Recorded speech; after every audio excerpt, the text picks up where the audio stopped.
Bonjour, je suis le docteur Alexandre Emery, chiropraticien spécialisé dans les troubles de la motricité, de l'apprentissage et du comportement.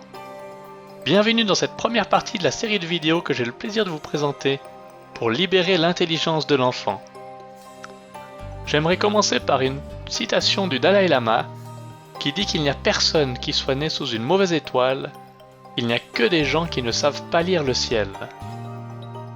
Dans cette série de vidéos, j'aimerais vous apprendre à lire le ciel.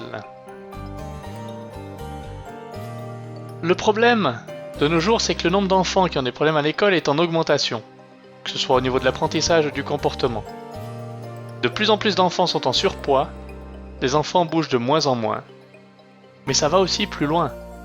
Les ados sont en perte de repères, et pour les adultes, rayonner, être satisfait de sa journée sont des notions éloignées du quotidien. La consommation d'antidépresseurs a doublé en Suisse ces 10 dernières années. Alors, à votre avis, est-ce qu'il y a un point commun à ces différentes affirmations? Eh bien, oui.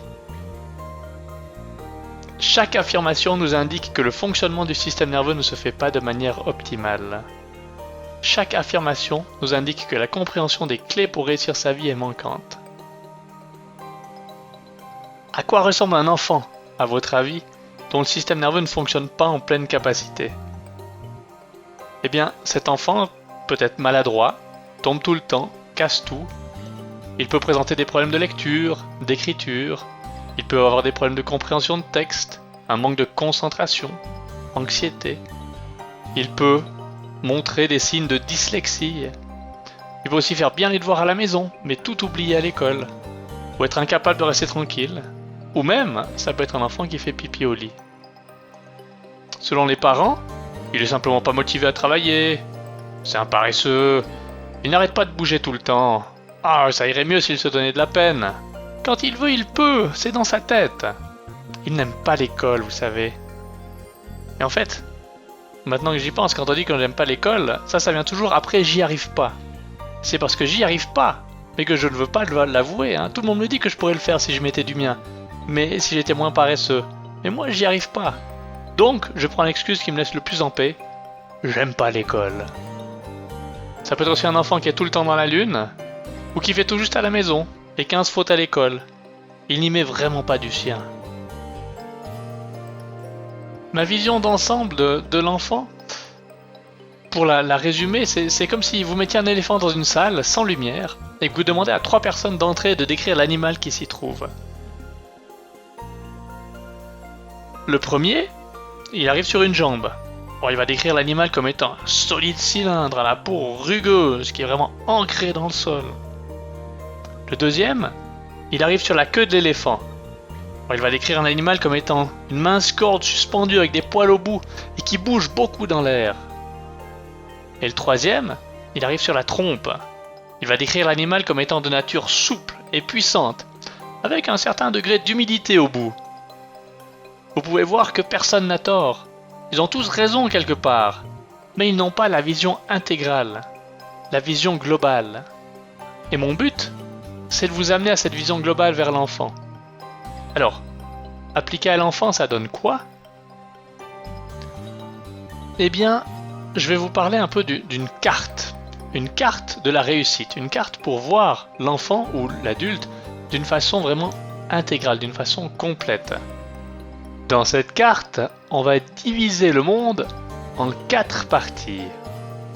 Il y aura 2 parties qui seront une interne et une externe, et de l'autre côté, l'individuel et le collectif.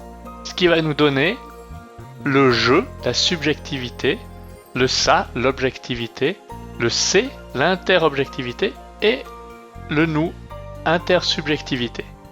Alors, pour parler avec des mots qu'on peut tous comprendre, ça va donner donc toujours ces mêmes 4 cadrans. On va parler d'expérience intérieure, de sensations et d'émotions pour le jeu interne. Après pour le jeu externe, ce sera parler des atomes, des molécules, la biochimie, le système nerveux, toutes les choses solides et tangibles du corps. Le nous externe, ce sera la structure des familles, des tribus, des nations, l'organisation. Et le nous interne, ce sera la culture, les systèmes de pensée et les croyances. Comme vous pouvez le voir, on ne peut pas faire un bon changement, un changement réussi, si on ne prend pas en compte ces 4 dimensions. On ne peut pas juste s'occuper des émotions de l'enfant, on ne peut pas juste donner une pilule à l'enfant, on ne peut pas juste mettre la faute sur les parents ou les enseignants, on ne peut pas mettre juste la faute sur le système tel qu'il est fait. Il faut vraiment prendre les 4 dimensions ensemble, créer ce modèle intégral pour pouvoir avoir un résultat qui dure et qui marche.